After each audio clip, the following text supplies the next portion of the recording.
حضرت خریم بن فاتق رضی اللہ تعالیٰ عنہ بیان کرتے ہیں، رسول اللہ صلی اللہ علیہ وسلم نے فرمایا، جس شخص نے اللہ کی راہ میں کچھ خرچ کیا تو اس کے لیے 700 گنا تک لکھ دیا جاتا ہے۔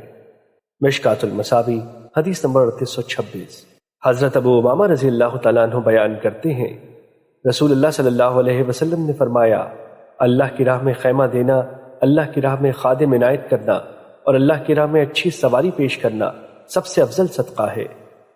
مشکات المصابیح حدیث نمبر 3827۔ حضرت ابو ہریرہ رضی اللہ تعالیٰ عنہ بیان کرتے ہیں، رسول اللہ صلی اللہ علیہ وسلم نے فرمایا، جو شخص اللہ کے ڈر سے روئے وہ جہنم میں نہیں جائے گا حتیٰ کہ دودھ تھن میں واپس چلا جائے۔ کسی بندے پر اللہ کی راہ میں پڑنے والا غبار اور جہنم کا دھواں اکٹھے نہیں ہوں گے۔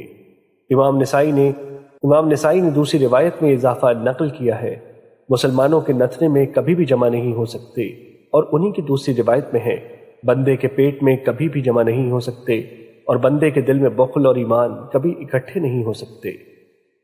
مشکات المصابیح حدیث نمبر 3828۔